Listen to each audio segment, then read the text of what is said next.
Goodie po sa lahat at welcome to my channel Artistang Chikat. Ngayon, ating kilalanin ng lubusan si Zainab Harake. Alamin natin ang buhay niya noon bago naging milyonarya. Pero bago yan, please like, share, and hit the subscribe button and notification bell para sa mga hindi pa nakapag-subscribe. Thank you po! Zainab Muhammad Ocampo Harake o sempling Zebi ay isang internet personality, tanyag sa pagiging YouTuber, model, actress, social media influencer, vlogger, content creator, at entrepreneur sa Pilipinas. Siya ay gumagawa ng mga video sa YouTube sa paraan ng pag-prank at mga kwelang videos. Si Zainab Harake ay isa sa mga kilalang YouTuber sa bansa na mayroon ng 14.3 million subscribers sa kanyang channel. Si Zainab ay pinanganak noong December 11, 1998 sa Bacoor, Cavite sa kanyang mga magulang na sina Muhammad Harake at Maria Fe Ocampo. Siya ang pangatlo sa magkakapatid na Harake kasama sina Wessam at Rana. Ang kanyang ate na si Rana ay isa rin sa mga influencer sa social media. Si Zainab ay isang half Filipina, half Lebanese. Siya ay may tangkad 5 feet and 8 inches. Siya ay naging binibining kalikasan sa kanilang paaralan noong 2016, represented the Philippines in a makeup competition at naging model sa Singapore noong 2018. Makalipas ang isang taon, siya ay sumali sa Binibining Paranaque kung saan naging third runner-up siya. Bago naging full-time YouTuber, siya ay sumali sa pageants, did a modeling stints, at nagtrabaho as a Disney princess for mall events.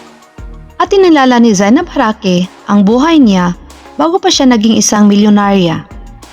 Anya, sanay siya sa hirap, kaya naman thankful siya sa mga biyayang natatanggap na kanya rin namang ibinabahagi.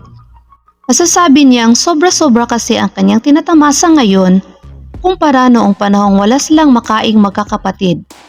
Kung hindi pa raw nagbibigay ng pagkain ang kanila noong kapitbahay, ay gutom talaga ang aabutin nila. Tila malayo na ito sa buhay niya ngayon na siya na mismo ang nakakapag-provide sa kanyang pamilya, lalong-lalo na sa kanyang mga anak.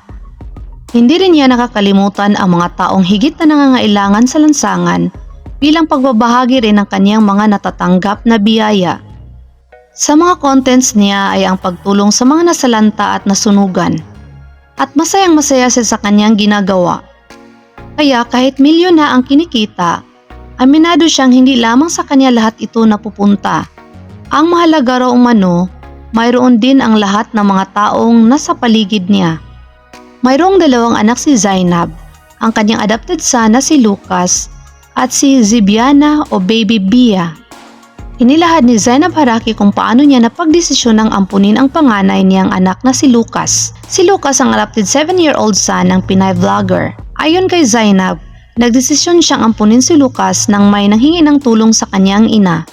Kaibigan ng kanyang ina na nagtitinda ng banana Q kasi hindi kayang buhayin ang bata at inaalok sa kanila.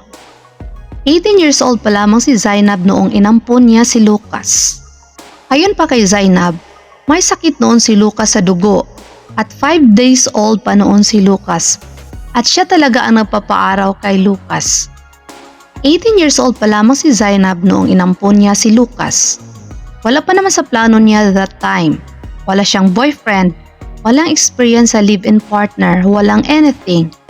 Nung nakita niya yung bata, parang kinatok daw siya ni Lord at parang destiny na sa kanya ito mapunta. Hindi lang to help but also to love Lucas unconditionally. Inamin rin ni Zainab ang kanilang setup sa pag-adapt kay Lucas ay sa mom niya, pero sa papers ay sa kanya. Si Lucas ay nagtapos sa kindergarten na valedictorian at proud siya sa kanyang anak. Ang pangalawang anak ni Zainab na si Zibiana o Baby Bia ay anak sa kanyang dating partner na si Skustak Lee. Ang ikatlo sana nilang anak ng rapper-songwriter na si Baby Moon Harake ay hindi na isilang matapos siyang makunan dahil sa labis na stress. Kasalukuyang karelasyon ni Zainab ang Filipino-American PBA basketball player na si Bobby Ray Parks Jr. at sila ay engaged na. July 7, 2024 ng gabi naganap ang romantic proposal ni Bobby sa kanya. Naganap ito sa isang events place na mala fairy tale ang setup dahil napuno ito ng bulaklak at fairy lights. May life-size letters din na nakasaad ang "Will you marry me?" Parehong naiyak sina Zainab at Bobby nang formal nang hingin ang kamay ng sikat na vlogger. Yes ang simpleng caption sa post ni Zainab. Humingi ng basbas si Bobby hindi lang sa mga magulang ni Zainab, kundi pati sa mga kapatid nito. Payag naman daw agad ang mga ito.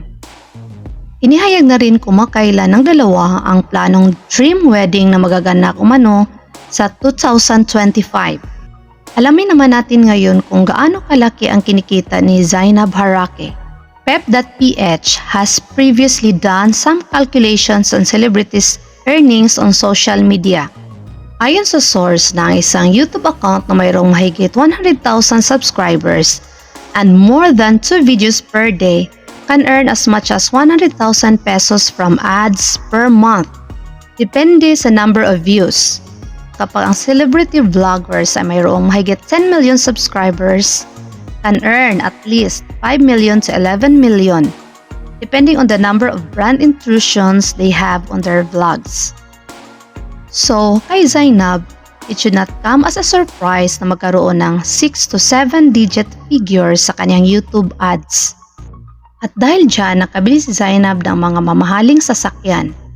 Nakabili siya ng Lexus LM luxury van sa kanyang 25th birthday. Ito ang kanyang dream car. 2 years in the making daw ang pag-purchase nito. Ang rason kung bakit binili niya ito ay dahil birthday gift sa sarili at para sa kanyang anak na si Bea.